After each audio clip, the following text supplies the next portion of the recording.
How to know if we are building muscle versus just getting fat. This is a very, very important topic because we understand that at this point in time, you are too small. You are just fucking small. And let's be honest, we want to be big, we want to be masculine, we want to have a good fucking stature and a frame. We understand the outcome that we need to get to. We understand we're fucking small, we're weak and feeble, and it's not fucking acceptable. Life is fucking competition. There are people bigger than us. We don't want to be pushed around. We don't want to come second because we're fucking masculine men of drive and character. And it's very, very important that we build a big fucking stature physique. Obviously for the physique, but as I always speak about, for the man that you need to become. So you establish that. We're already above that point. And you're like, cool. Now I'm going to go on a bulk. I know I'm going to go on a bulk. I've set myself up. I've set my calories. And you start going on this bulk. And then you get 2 months, 3 months, and you're chasing the scale weight. Boom, boom, boom, scale weight's going up. You're like, yes, this bulk is fucking going really well. And then you get 4, 5 months in, and you look in the mirror, and you're like, I feel like I look smaller. I feel like I'm not even that big anymore. I feel like I'm small. And you'll really look at yourself and think, this hasn't fucking worked. And then you'll see the fat, and you'll be like, oh my God, and I'm fat as well. And you'll just look out of shape like a real piece of shit. And what's happened over that process is, you're not actually smaller, by the way. It's the perception that where the fat has covered everything, you look smaller because there's no definitions, there's no bumps, there's no lines, there's no shadow, so you just look like a blob. Now, that is the fucking worst feeling in the world because you're literally like, I'm supposed to be bulking, I've been trying really hard at this point. Like me here. Those photos, I think there's 12 kilo difference, as in heavier here and lighter here. And obviously that's like the end of the cut after the bulk that we done. But the point I want to make in this video is we need to know if we're actually building tissue versus getting fat. Because the goal is not to just chase the scale weight. If you just chase the scale weight, you'll continue to bump the food when the scale weight stays flat. Now, that is not a bad metric to go off. It's one of metrics I'd use. But if you just chase the scale weight, you're going to get fat.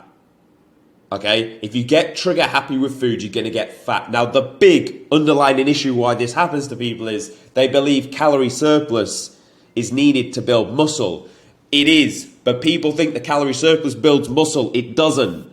The calorie surplus is the tool to drive performance in the gym, to rip tissue that builds muscle. Without the gym, you will not build muscle. Obviously, you know that, don't you? So it's not the calorie surplus that builds muscle. Now, I'm not saying you can build muscle without being in a calorie surplus. They literally go hand in hand, but the calorie surplus needed to build muscle so you don't get so fat across the course of the bulk is maybe 200 to 300. It's enough for you to drive that performance in the gym. So the big question is, well, how do we bulk, build muscle without getting fat? The first metric I want you to use, and I'll make some notes here for you. I always prefer a black page than a white one because it looks better. So if we need to, let me just move this. The first and probably the most important metric that you will use across the whole of this bulk is your numbers in the gym. So straight away, I will ask you, are you logging your fucking numbers? If the answer is no, piss off. I'm only joking, but seriously, log your numbers in the gym. Use your notes page in your iPhone. Use a hardback book. Use an app. There's like apps called Strong and stuff. Just log your workouts in the gym. It is literally a non-negotiable in a bulk to log your numbers in the gym. You cannot get away with it because how are you going to know if you're gaining muscle if you can't log your numbers in the gym? Well, you're just going to keep looking in the mirror. Like, fine, it's not a bad metric, but it's not going to give you true like data and reading, really, is it? It's not going to give you certainty when you're getting in the depths of that bulk and you start to look a little bit softer. You need to know. You need harder data. It's easy when we're dieting because you can see it week on week. It happens a lot faster. A bulk is fucking a 10-month process. So you need some form of data to put your hands on to make sure that you are actually improving. Another thing you need to do is not change your workout so often. And why do I say that? Because let's be honest, mate, the basics have been around for a reason because they fucking work. So don't change your workout every 2 weeks thinking it will shock the muscle. It won't. It's fucking stupid. It will give you soreness. This is how stupid it is. It'll give you soreness because you've not done it before, like anything. But so would being in a fucking car crash. It'll give you whiplash in your neck. That'll give you soreness. It doesn't mean you fucking made gains. It just means the body did something random. Now it has to repair and recover from it. What you want to do is, honestly, just stick to the main movement and rinse that for the year and get very strong on that on a week-by-week basis, if you can. Maybe it's sometimes a 2-week basis. So that's going to look like an incline press, a flat press. Maybe one's a dumbbell and one's a machine. Lengthen position, shorten position. It's going to be a lat pull down. It's going to be a row. It's going to be a lower lat, T-bar row for upper back. It's going to be a lower lat row, obviously for the lower lats. It's going to be lateral raises and dumbbell shoulder press or machine shoulder press. It's going to be bicep curls. It's going to be dips for triceps, loadable, nice and fucking loadable. Isolation exercises. It's going to be leg press. Your main movements, they're never really going to change. You might change from a cable to a dumbbell and maybe you slightly move around some of the isolation exercises.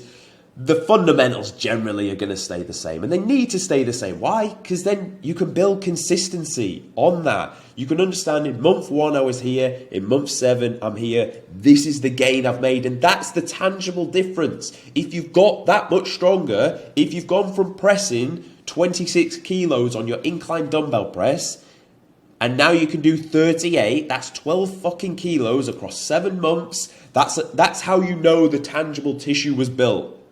Because what else has fucking moved that extra 12 kilos? It has to be new muscle. And that's how you can put your hands on physical gain. But without that data, it's going to be very, very hard to understand. So don't fall into the habit of changing your workout routine every time. I'm not saying every 12 weeks you can't look and restructure things, but the fundamentals generally are always going to be the same because that's how you're going to understand that tangible gain. So we understand that that's the most important thing, and everything we need to do needs to serve that exact process. Now, I want to just give you a quick example of something that happened to me over the last 2 weeks. So I'm telling you, you need to improve numbers in the gym, okay?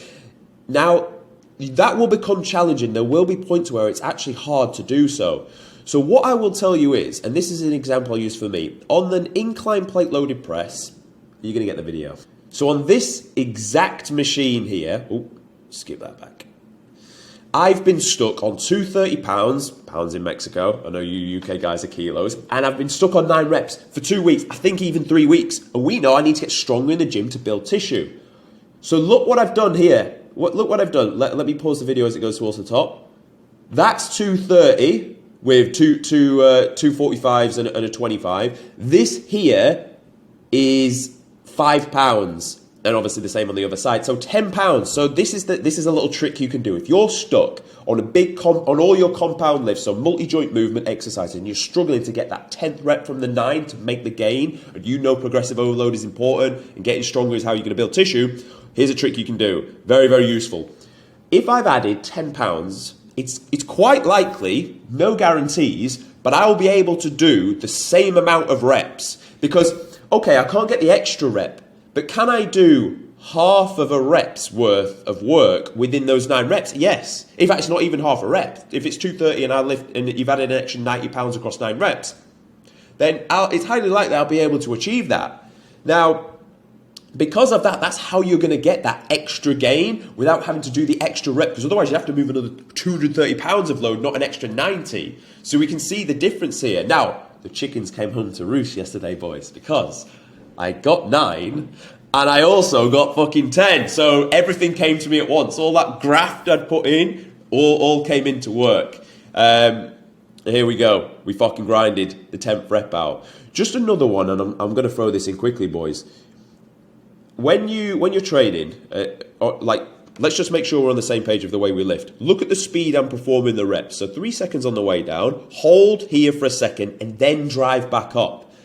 That will see, if you aren't doing this and you start doing this, you will see a lot of gains. Let me tell you that right now for free. And especially on things like a dumbbell press or anything where it's a blunt object, That is harder in the lengthened position, and the lengthened position is actually quite good for hypertrophy, and so is eccentric loading. Eccentric loading is the downward phase of the rep you can see here. So if you can focus on that, you're gonna make a lot of gains.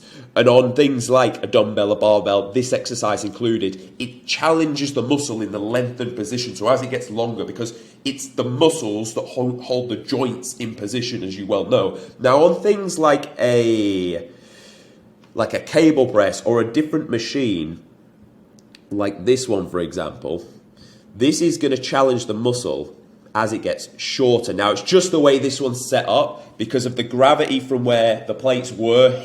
They're now here. They were down at the floor.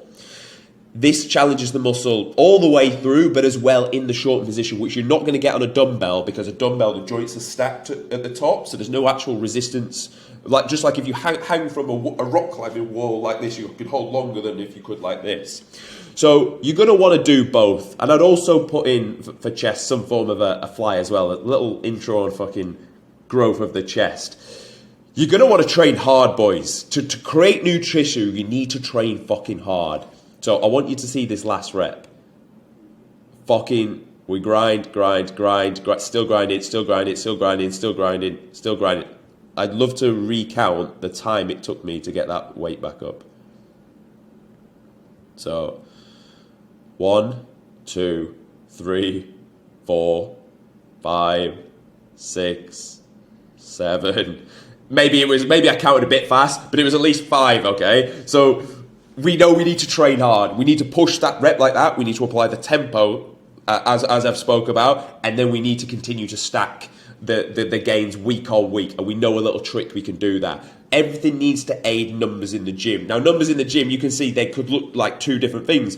You could improve your numbers in the gym, but if your reps are like that, it's not the same as my reps that are 5 seconds long, and then the last rep where I'm absolutely fucking driving it. That's what it needs to be week on week, and then you need to record what you've just done to do so. So we know calorie surplus is important, but you can see why calorie surplus is important after watching those clips. It's there to drive that last bit of performance. So it's the carbohydrates, the muscle, and the glycogen that's going to allow you to drive that extra rep out. And that extra rep is the tangible gain that you're going to get that week of muscle growth. Stacked over a long period of time is obviously a big amount of weight shifted, and that's how you get the new tissue. So calorie surplus is a tool for gains. Remember that. It's not the surplus that builds muscle, it's the surplus that gives you the full glycogen to drive that extra rep as we've just seen, and then it will, of course, replenish the stores after the session as well.